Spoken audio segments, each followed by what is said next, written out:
What is good, Cuddy people, and welcome back to the channel. It's your boy Bobbalam coming at you live from the set of Green Lantern, because as you may or may not know, that movie is actually about me. So they invited me on set to give them insight on how the actors should say their lines and what emotions I was feeling when everything in the movie happened to me in real life. Nah, I'm playing. But in related news, apparently Kanye West believes the movie Get Out is about him, among many other, let's say, interesting tweets he posted last night. And for some reason, not everyone is convinced that this man needs help. In fact, there's a whole slew of people following Kanye word for word, acting all woke when they're really some sheep. And I'm sorry to those who are offended by that. I don't mean it. Just please listen to my argument and then you can decide if I'm the idiot or not. Because this video isn't necessarily just to make fun of him. I'm intending it to be an eye-opener for many people in our lives. Will go through some of these same experiences. I know I have already seen it many a time. But before we get into all the thought-provoking Kanye tweets last night, Bob Gang feature comment of the video is from Yeezy Bound, who said, "Let's just face it, guys, we're getting a whole lot of red in the afterlife. For all we know, Cardi already dropped the album in the underworld with all the demons and vampires vibing to fetus Cardi down there. All we gotta do is get a vampire to suck us off. I mean, suck our blood so we get transported to the afterlife and are blessed with the graces of our Sir Cartier and Lord Gilbert's music." But back to the topic, Kanye has lost his mind. Let's talk about it.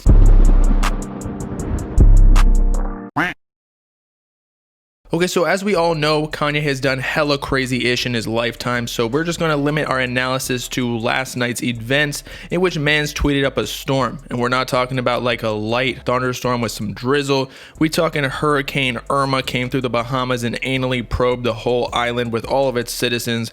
But as I was saying, to add some context before we read some of the tweets, Kanye West allegedly, and I say allegedly because he has actually failed to do so, enrolled himself into the 2020 presidential election against Trump and Biden in his own independent party called the Birthday Party, because when he wins, it will feel like it's their birthday or something stupid like that. I don't know what he's talking about. Moreover, within this said campaign, he actually held a rally of sorts in South Carolina, of which fans of Kanye recorded him saying some rather absurd points going viral all over social media and even mainstream news. When Harriet Tubman never actually freed the slaves. She just had the slaves go work for other white people. Y'all, we leaving right now. My mom saved my life. There would have been no Kanye West because my dad was too busy.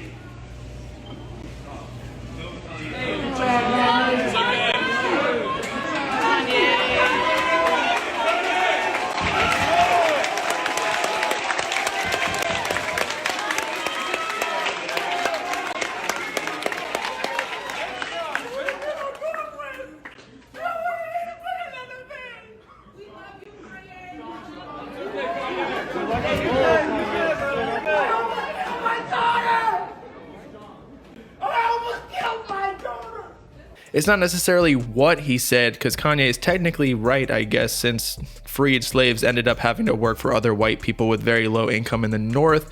Rather, it's how he said it that came off super insensitive, especially the Harriet Tubman part, since like Harriet Tubman is long regarded as, and should be, I might add, a hero against slavery, as she was the primary leader in the Underground Railroad guiding slaves to the North.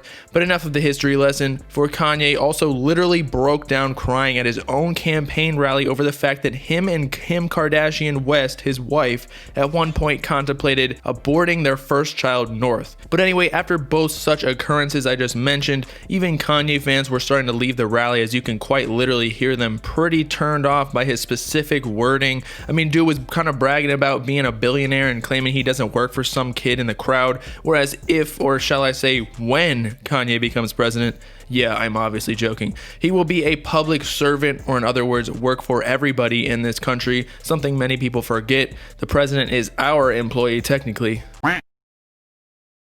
But Kanye wasn't done there, for he had to top himself by going even more viral with his polarizing and insensitive diction online, since that's how you reach max exposure. None of this in person, right? So Kanye did what any 30-plus-year-old stable father does and throws shots at his mother-in-law, Kris Jenner, over social media, firstly tweeting, "Kris, don't play with me. You and that Kanye are not allowed around my children. Y'all tried to lock me up." Most likely alluding to the several times Kanye has crossed the line in mental mental illness, like right now, wherein Kris Jenner probably tried to get him help. And yes, sometimes that means you need to go away for a little with like 24/7 assistance. Not too far off from the self-isolation Kanye imposed upon himself by moving all the way to Wyoming on a who knows how big, like 4,000 acre lot, I believe he mentioned in his rally speech. Kanye continues, everybody knows the movie Get Out is about me. The funny thing is, I definitely see how he drew that connection because the whole Kardashian and Jenner family seem to like their black men, directly relating to the Get Out movie wherein the daughter lures black men into the family through a romantic relationship, but then they brainwash them to be their own slaves, which is definitely not true in real life with the Kardashians. Didn't like Tristan Thompson cheat on Khloe or whatever by clapping some random chick's cheeks at the club? If he were brainwashed, no way that could happen. But in a comedic sense, yeah, I guess Kanye's tweet kind of makes sense, but following such a serious tweet against his own mother-in-law definitely eliminates the possibility that he was joking whatsoever. Next, Kanye tweets, I put my life on the line for my children that North's mother, aka Kim, would never sell her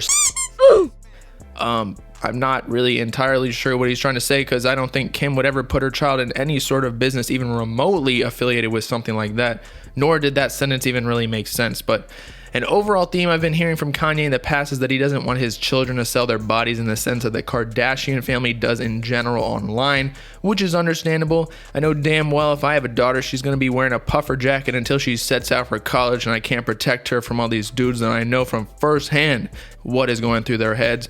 Nah, I wouldn't be that intrusive, but you get what I'm saying. I think afterwards, Kanye clarifies his last tweet without deleting the past one for some reason, but hey, to each his own. Maybe he wants to show the progression of the thought, saying, I put my life on my God that North's mom would never photograph her doing Playboy, and that's on God again. I'm at the ranch, come and get me. Reiterating my past statements, but also adding in yet another threat or shot at his own family saying, come and get me, like they're trying to lock him up in the loony house again, similar to how they supposedly tried to before, according to Kanye.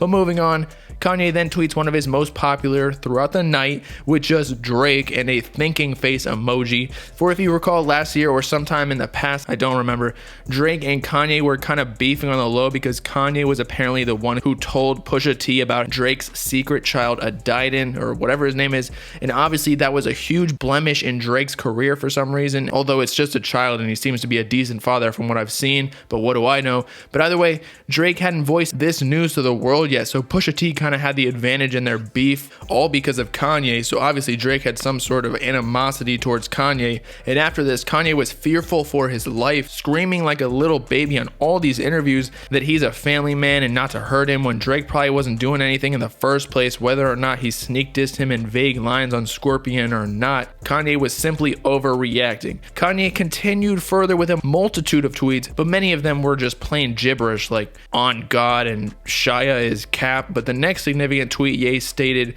Kim tried to bring a doctor to lock me up with a doctor. Because that sentence didn't scream out mental illness right there. Like, I'm sorry, but if you're tweeting such sensitive topics to millions upon millions of followers, make sure your spell check is on or rereading your tweets, because right now it just seems as though his mind is in complete hysteria. No wonder Kim is trying to get him help from a doctor with a doctor. Afterwards, Kanye tweets, if I get locked up like Mandela, y'all will know why. Damn right we'll know why, boy. It's because you're calling out your own wife and mother-in-law for trying to get you help because they love you and don't want you to make a fool out of yourself like what is happening right now. It almost serves as a lesson that when someone calls you crazy, just stop talking, because everything you say henceforth will be used against you in that opinion. And that includes posting on social media. Next, Kanye tweets, Kris and Kim call me now, instead of simply just, I don't know, maybe texting them or calling them yourselves, as again, they are your direct family members. One of them live with you on a daily basis. Why bring any personal issues on the internet, as we just mentioned? He even had the audacity to text Kris Jenner and post a convo on Twitter saying, this Ye, you ready to talk now, or are still avoiding my calls? Bruh, they're probably avoiding your calls right now because they're trying to figure out how to react to everything you're saying to them in person and on social media. Kanye's brand is directly attached to the Kardashians at this point, and they probably don't want his actions taking them down with him. Next, he posts a picture of his children captioned, West's children will never do Playboy, probably thinking he's making a point when in no way do I believe Kim was ever trying to get them to do Playboy. Additionally, he knows what life he got into when he married Kim, who literally became famous from a mega viral tape with an R&B singer, and then her whole family capitalized off their attractiveness, or well, money in some cases, because some of them needed, a little help in the butt and facial reconstruction or whatever. So why is he now voicing concerns about the lifestyle he chose to join many years ago by marrying Kim Kardashian? Minutes later, he posts a picture of the Google definition of righteous indignation, trying to act all woke when you can quite clearly see how he literally spelled righteous on his Google search bar. I'll forgive the silent C at the beginning, but man's butchered the spelling of righteous. But the point of that screenshot was likely to justify his actions of hysteria on social media by masking it like a teenage girl with an astronomy sign or whatever, like, sorry I shaved your eyebrow in your sleep, Cheryl, it's because I have a cancer. Whereas his justification was righteous indignation is a typical reactive emotion of anger over mistreatment, insult, or malice of another. It is akin to what is called the sense of injustice. So I guess he's claiming he's been treated unjustly by his wife and mother-in-law, so he's angry and just has to put it out on the internet instead of, telling them his concerns in person or getting a divorce, because, that's not in the question. Kanye then airs out his hatred for cable television by tweeting, "I love my wife. My family must live next to me. It's not up to E or NBC anymore." Most likely referring to the cable networks wanting Kim and the family to remain in LA for television purposes and business, which I can't blame them because that's how they all started to make money and how they're mega rich. But before we continue though, can someone teach this man how to use a period? Like, I realize you're around women all day and don't want to see all that, but like the spaces are giving me dyslexia. And the last couple of tweets were, again, you guessed it, gibberish thoughts with no cohesive theme that obviously just popped in his head, so he put it out for the world to see his genius, because he's definitely not a gay fish. NBC locked up Bill Cosby. No, my friend, I believe the federal government did, and Bill Cosby's own despicable actions of taking advantage of children on his show. NBC may have exploited this money, as every news channel did and does when something that big is discovered about an iconic celebrity, but the last tweet of significance was a summary of his thoughts that he was trying to portray the whole time, I believe.